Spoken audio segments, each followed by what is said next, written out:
बॉलीवुड के इतिहास में मोहम्मद रफी साहब के ऐसे कई गीत हैं जो रिलीज होते ही रातों रात सुपरहिट हो गए। लेकिन क्या आप जानते हैं कि रफी साहब का एक ऐसा गाना भी था जिसे हिंदी फिल्म इंडस्ट्री के दो सबसे बड़े सुपरस्टार्स ने अपनी अपनी फिल्मों में लेने से साफ इनकार कर दिया था।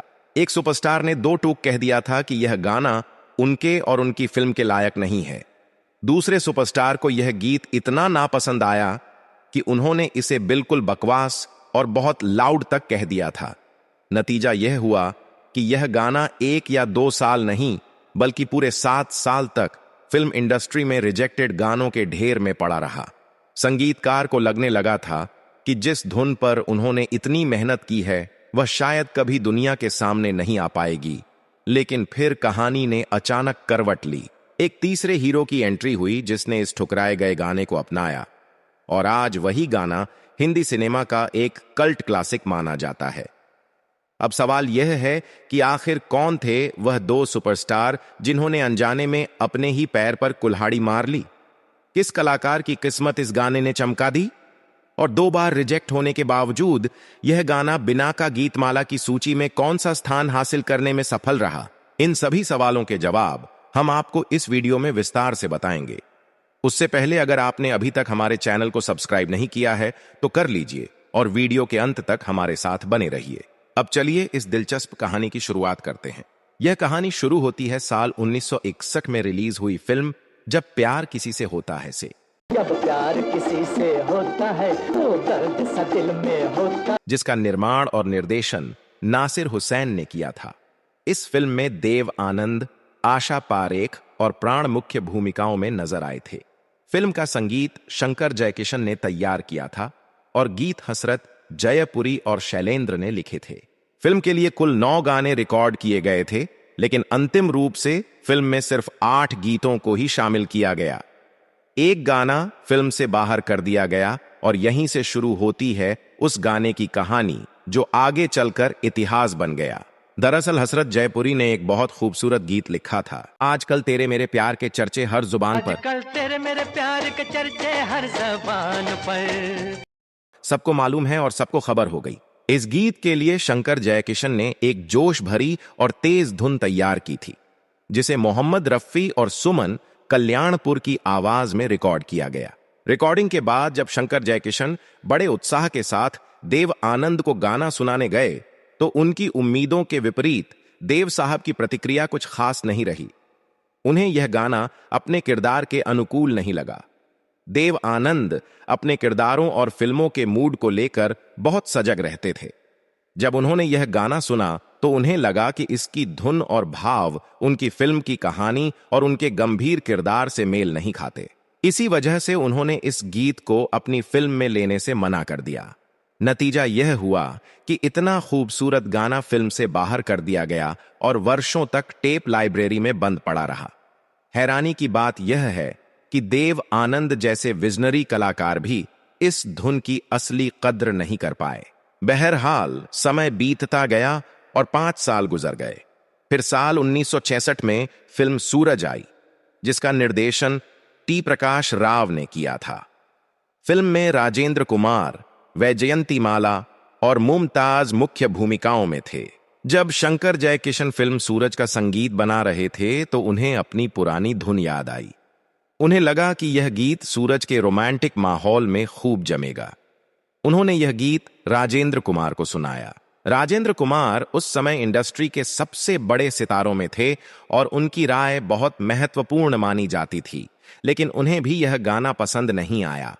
उन्हें लगा कि यह गीत उनकी स्क्रीन इमेज और फिल्म की भावनात्मक धारा से मेल नहीं खाता।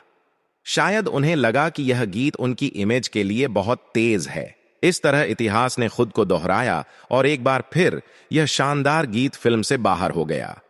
देव आनंद के बाद राजेंद्र कुमार ने भी इस सोने का अंडा देने वाले गाने को ठुकरा दिया। शंकर जयकिशन पूरी तरह निराश हो चुके थे। उन्हें लगा कि उन्होंने इस गाने को बनाने में कड़ी मेहनत की, लेकिन उसकी कोई कद्र नहीं हो रही है। 3 साल और गुजर गए, लेकिन कहते हैं ना, दाने दाने पर लिखा होता है खाने वाले का नाम। उसी तरह हर गाने पर भी लिखा होता है कि उसे पर्दे पर कौन जिंदा करेगा। और आखिरकार यह गाना पहुंचा साल 1968 की फिल्म ब्रह्मचारी तक, जिसे जी.पी. सिप्पी ने प्रोड्यूस किया था और भप्पी सोनी ने निर्देशित किया था। फिल्म में शम्मी कपूर, राजश्री और मुमताज मुख्य भूमिकाओं में थे। यहीं इस गीत को वह मंच मिला जिसकी उसे तलाश थी। अपनी अदाओं और डांस के लिए मशहूर शम्मी कपूर का म्यूजिक सेंस कमाल का था। वह गाने की रिकॉर्डिंग के समय खुद मौजूद रहते थे। जब शंकर जयकिशन ने यह रिजेक्टेड धुन शम्मी जी को सुनाई तो वह खुशी से उछल पड़े। उन्हें वह दिख गया जो देव आनंद और राजेंद्र कुमार नहीं देख पाए थे।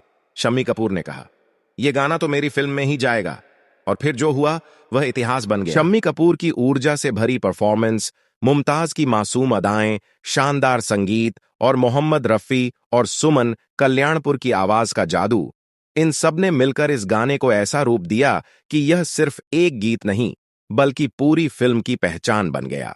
शम्मी कपूर ने इस गाने में सैक्सोफोन और गिटार का बेहतरीन इस्तेमाल किया, जिससे गाने में वेस्टर्न और मॉडर्न टच आया जो उनके डांस स्टाइल पर पूरी तरह झंझता था। फिल्म ब्रह्मचारी के रिलीज होते ही यह गाना जबरदस्त हिट हो गया। यह गीत शम्मी कपूर की आइकॉनिक इमेज का हिस्सा बना, शंकर जयकिशन के करियर के यादगार गीतों में शामिल हुआ और हसरत जयपुरी की सरल लेकिन प्रभावशाली लेखन शैली का शानदार उदाहरण साबित हुआ। आज भी यह गाना शादी ब्याह, स्टेज शो और रेट्रो म्यूजिक लिस्ट का स्थायी हिस्सा है।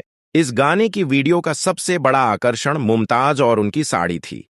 इस गीत में मुमताज ने ऑरेंज कैंडी रंग की घुटनों तक लंबी प्री प्लेटेड साड़ी पहनी थी। साड़ी को पहनने का तरीका बिल्कुल अलग था। यह टाइट फिटिंग के साथ कई प्लेट्स में तैयार की गई थी और इसमें दोनों तरफ जिप लगी हुई थी। इस खास पोशाक को मशहूर कॉस्ट्यूम डिजाइनर भानु अथैया ने डिजाइन किया था। उन्होंने इस साड़ी को इस तरह बनाया था कि भारी कोरियोग्राफी वाले गाने में मुमताज को स्टेप्स करने में कोई परेशानी न हो और वह शम्मी कपूर के साथ कदम से कदम मिला सकें। भानु अथैया के अनुसार वह इस डिजाइन के जरिए मुमताज के बेबाक और चंचल अंदाज के साथ पूरा न्याय करना चाहती थीं। इस ड्रेस में मुमताज की खूबसूरत अदाओं ने ऐसा असर छोड़ा कि यह गीत हिंदी सिनेमा का एक आइकॉनिक सॉन्ग बन गया। उस दौर में इस साड़ी का फैशन बहुत लोकप्रिय हुआ और इसे मुमताज स्टाइल साड़ी के नाम से जाना जाने लगा।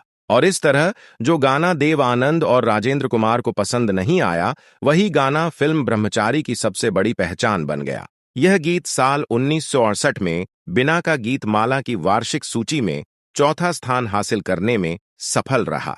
अब एक सवाल आप सभी के लिए, आपको क्या लगता है, अगर यह गाना देव आनंद या राजेंद्र कुमार पर फिल्माया जाता तो क्या वह शम्मी कपूर जैसी वही दीवानी ऊर्जा ला पाते?